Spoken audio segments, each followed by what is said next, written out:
Hey everyone, welcome back to my YouTube channel.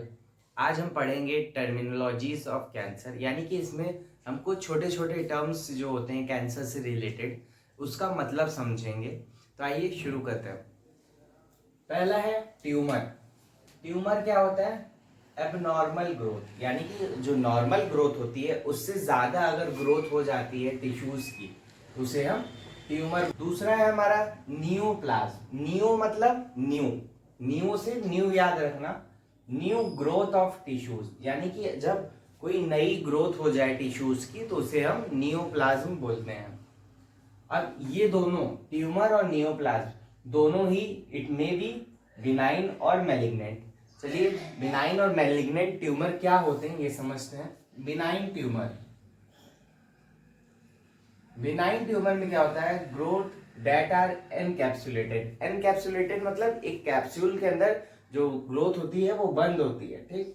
Non cancerous मतलब इसके अंदर cancer नहीं होता है।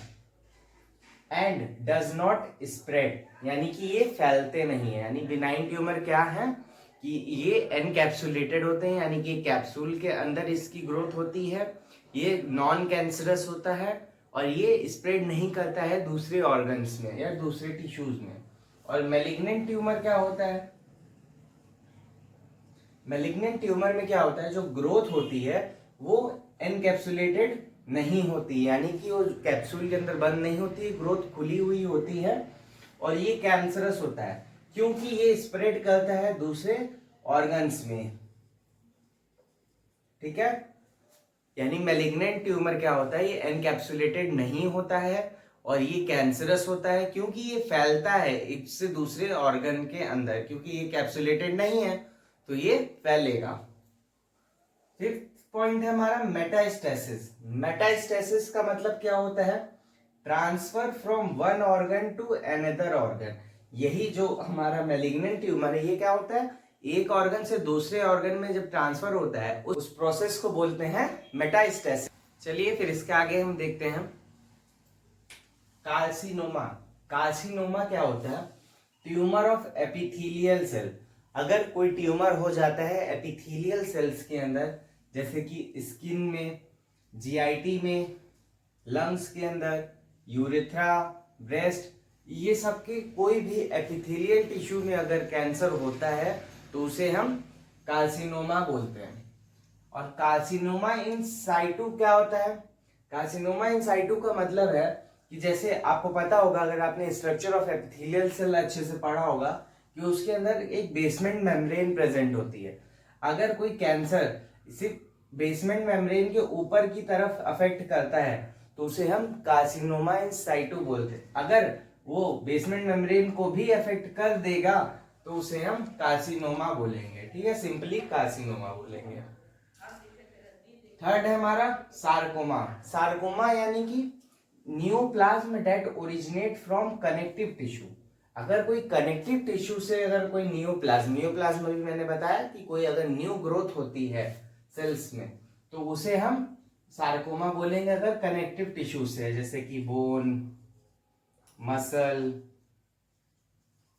ये सब जितने भी कनेक्टिव टिश्यूज होते हैं उनसे। लिम्फोमा, लिम्फोमा लिम्फ यानी कि neoplasm that originates from lymph node. अगर लिम्फ नोड से कोई हमारा नई सेल्स का फॉर्मेशन या ट्यूमर का फॉर्मेशन होता है तो उसे हम लिम्फोमा बोलेंगे। इसके बाद है ल्यूकेमिया। ल्यूकेमिया ये जनरली टर्म दिया जाता है ब्लड कैंसर को। इसका मतलब क्या है? Leukaemia neoplasm that originates from blood. अगर ब्लड से कोई नियोप्लाज्म होता है तो उसे हम ल्यूकेमिया बोलेंगे। इसके बाद है हमारा एडिनोकार्सिनोमा। एडिनोकार्सिनोमा याद रखिएगा कि अब मैलिग्नेंट ट्यूमर, ये क्या है? एक मैलिग्नेंट ट्यूमर है, यानी कि एक जगह से, एक ऑर्गन से दूसरे ऑर्गन में फैलेगा और ये अराइज होता है फ्रॉम ग्लैंडुलर ऑर्गन, यानी कि ग्लैंड से जो अगर कैंसर होता है उसे एडिनोकार्सिनोमा बोलते हैं। चलिए फिर इसके आगे देखते हैं कार्सिनोजन। कार्सिनोजन क्या होते हैं? कार्सिनोजन ऐसे एजेंट्स होते हैं जिनकी वजह से कैंसर होता है, ठीक है। Cancer causing agents, it can be physical, chemical and biological. ये फिजिकल, केमिकल, बायोलॉजिकल किसी भी तरह के एजेंट्स हो सकते हैं। सेकेंड है हाइपरट्रॉफी। हाइपरट्रॉफी क्या होती है? Increase in size of organ, यानी कि ऑर्गन के साइज का बढ़ना। क्यों बढ़ना? क्योंकि increase in size of cells, जो ऑलरेडी प्रेजेंट सेल्स हैं अगर उनका साइज बढ़ जाता है तो ऑब्वियस सी बात है कि ऑर्गन का भी साइज बढ़ जाएगा, तो इसे हम हाइपरट्रॉफी बोलते हैं। और दूसरा टर्म होता है हाइपरप्लेजिया। ठीक है, increase in size of organ, इसमें भी ऑर्गन का साइज बढ़ता है क्योंकि इसमें क्या होता है, नंबर ऑफ सेल्स इंक्रीज हो जाते हैं। ठीक है, अब दोनों के बीच में डिफरेंस अच्छे से समझ लो कि दोनों के ही अंदर, हाइपरट्रॉफी और हाइपरप्लेजिया, दोनों के ही अंदर ऑर्गन का साइज बढ़ता है। बट हाइपरट्रॉफी में क्या होता है, जो ऑलरेडी प्रेजेंट सेल्स हैं उनका क्या होता है, साइज बढ़ जाता है। बट हाइपरप्लेजिया में क्या होता है, ऑल सेल्स उसके अंदर ऐड हो जाती है, यानी कि नंबर ऑफ सेल्स बढ़ जाता है, इस वजह से इसमें ऑर्गन साइज बढ़ता है। ठीक है, इसके बाद है एट्रॉफी। एट्रॉफी यानी कि decrease in size of organ. Atrophy मतलब ऑर्गन का साइज डिक्रीज हो जाता है क्योंकि इसमें क्या होता है, साइज और नंबर ऑफ सेल दोनों ही डिक्रीज हो जाते हैं। डिस्प्लेजिया। डिस्प्लेजिया मतलब एबनॉर्मल डेवलपमेंट ऑफ सेल्स, जब सेल्स का एबनॉर्मल डेवलपमेंट होने लग जाता है तो डिस्प्लेजिया। एनाप्लेजिया। एनाप्लेजिया यानी कि अनडिफरेंशिएटेड सेल्स होती हैं, जब ऐसे नॉर्मली कोई अगर टिश्यू है तो उसमें जो सेल्स होती हैं वो एक डिफरेंशिएटेड होती हैं, बट अगर एनाप्लेजिया है तो उसमें अनडिफरेंशिएटेड सेल्स हो जाएंगी। एप्लेजिया। एप्लेजिया यानी कि failure of organ and tissue to develop normally.